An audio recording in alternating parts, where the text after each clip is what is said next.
We continue with the interpretation of Neil deGrasse Tyson's Starry Messenger. As mentioned earlier, all classifications are subjective. Things inherently undergo continuous change without natural boundaries. In this section, we further dispel the broader concept of discriminating mind. The discriminating mind is a Buddhist concept. Simply put, it's like wearing colored glasses to view everything. You label things as good or bad, high or low, noble or base, even to the extent of distinguishing friend from foe, failing to see the equality of all things. The discriminating mind is a significant obstacle in Buddhist practice. With discrimination comes greed, anger, ignorance, and hence, imperfection. Previously, we discussed Robert Wright's Why Buddhism is True, analyzing the concept of form is emptiness, which aims to dispel the discriminating mind.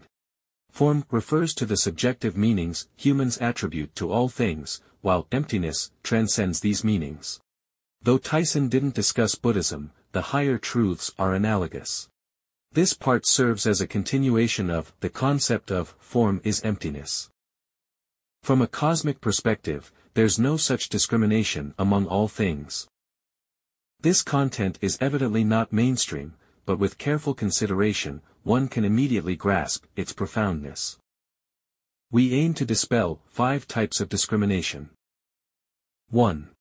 Distinction between humans and animals. Humans claim superiority as the rulers of Earth, considering other animals as tools, servants, or food. But what makes humans superior? In terms of abilities like flying, jumping, speed, or strength, humans don't excel compared to animals. If animals participated in the Summer Olympics, they would excel in almost every event. Humans excel only in long-distance running. With less body hair, humans can dissipate heat efficiently during long runs.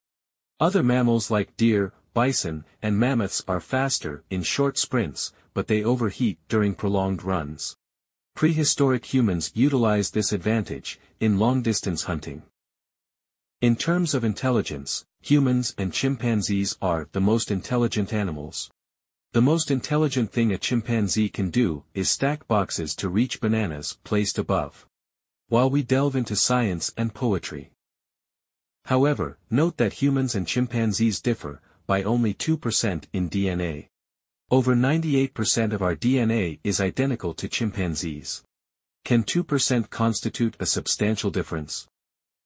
You might argue that humans have larger brains than chimpanzees, but whales, elephants, and dolphins have larger brains than humans. Considering the brain-to-body ratio, humans indeed surpass chimpanzees.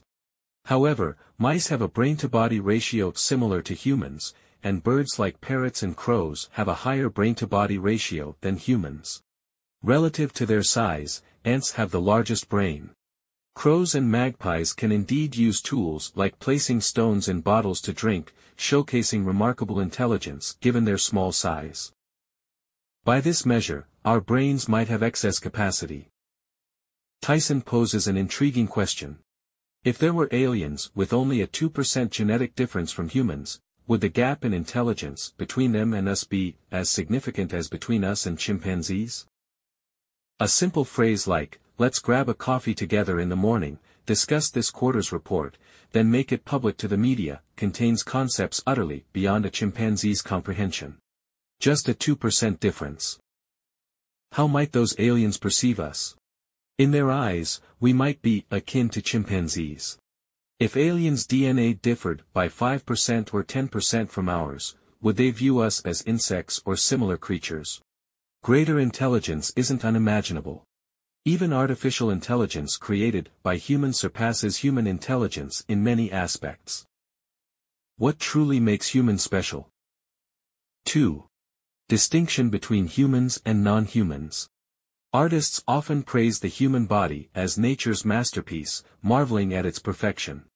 Leonardo da Vinci's famous drawing, Vitruvian Man, depicts a person with outstretched arms lying within a circle, showcasing geometric proportions, with the navel coinciding with the circle's center. Perfect, isn't it? In reality, each person's navel lies at different positions, rarely at the circle's center. Geometric perfection is an artistic concept, not reality. The human body is a product of evolution, burdened with many relics due to historical contingencies. With technological advancements, we can redesign the human body from first principles. For instance, prosthetic blades used by amputees for running are more energy efficient and functional than natural feet, allowing them to outperform able-bodied athletes. Thus, the intelligent robots Tesla is developing needn't mimic humans exactly. They can be optimized beyond human capabilities in various aspects, resembling humans in appearance but superior in functionality. They could perform tasks humans find challenging with ease. Humans' 5 senses: sight, hearing, touch, smell, and taste. Perceived signals extremely limited, primarily visible light, sounds within certain frequency ranges, strong electromagnetic forces, and certain chemical signals.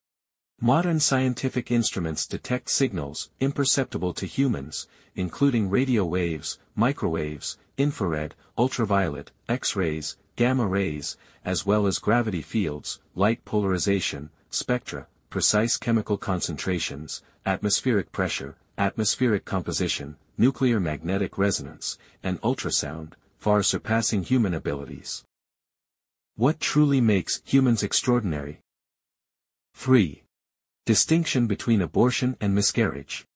Many oppose abortion out of respect for life.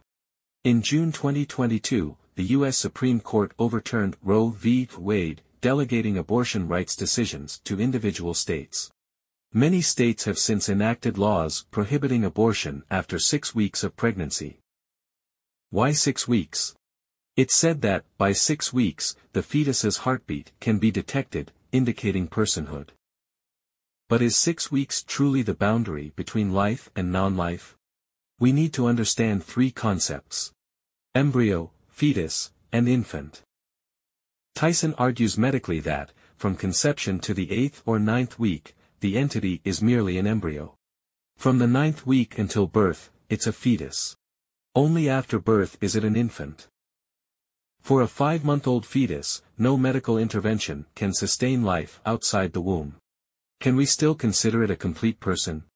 Opponents of abortion claim, you're killing a baby. But it's not a baby. You might argue, no. Even embryos are humans. Possibly. But first, consider the statistics.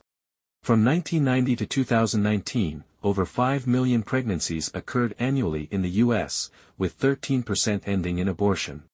But abortions aren't the only form of termination. 15% of pregnancies spontaneously miscarry within the first 20 weeks.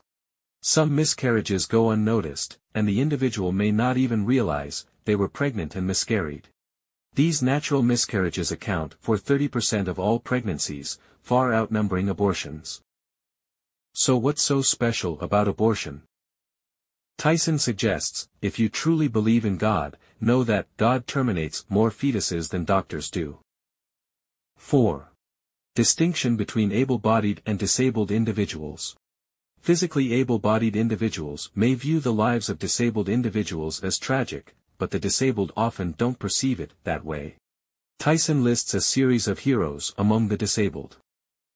Beethoven lost his hearing completely in his 40s but composed the famous Symphony 9, one of classical music's most renowned pieces. Some are born without arms but become archery champions using their feet. Some are born dwarfs but excel as professional basketball players. Some lack a right hand but become professional baseball players. Some suffer from autism, unable to communicate normally with people but adept at communicating with animals, becoming exceptional zoologists. Some have face blindness, occasionally failing to recognize themselves in the mirror, yet become prominent neuroscientists. Not to mention Stephen Hawking. Tyson argues that these individuals didn't achieve greatness despite their disabilities but because of them. They excel in one domain, by forsaking another, becoming formidable in alternative fields. If disability signifies inability, then are illiteracy and inability to draw also disabilities? Everyone has areas of weakness and strength. In that sense, everyone has some degree of disability. Since everyone has some degree of disability, it follows that there are no disabled individuals in the world. 5. Distinction between carnivorous and vegetarian diets. Vegetarians typically have two main reasons: environmental conservation and aversion to harming animals. Yet, both reasons are flawed. Modern meat production efficiency is exceptionally high, meaning significant meat yields with minimal resource inputs.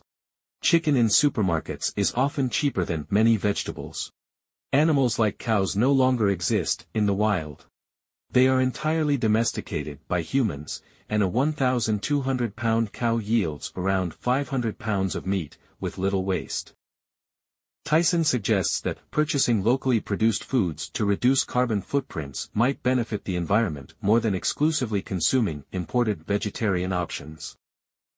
Many opt for vegetarianism out of concern for animal suffering. However, one animal consuming another's flesh is a law of nature. When a wolf consumes a deer, does that make it a bad wolf? It's merely acting as a wolf. Many condemn Japanese whale consumption as unforgivable, yet consuming tuna is acceptable. What distinguishes whales from tuna? Can we kill flies and mosquitoes with impunity? You might argue, there's a distinction between higher and lower animals, with only higher animals capable of experiencing pain, ranking animals according to their neurological complexity. However, even plants might experience pain. Some theories suggest interconnectedness among various forest elements. Trees, microorganisms, mosses. With an underground network of mycelium called the Wood Wide Web. This network allows forests to exhibit various states akin to emotions, including pain, joy, fear, or even anger. So why bully plants? Moreover, our consumption of plants is rather brutal, primarily eating flowers, seeds, and fruits. Essentially, their reproductive organs and offspring. An intriguing fact is, if you determine your diet based on genetic relatedness, you might reconsider eating mushrooms. In evolutionary history, our ancestors first diverged from plants, then from a common ancestor with fungi in animals, then split into fungi in animals. In other words, our genetic relationship with mushrooms is closer than that between mushrooms and green plants or between us and green plants. Mushrooms are our relatives. This explains why mushrooms have a meaty texture.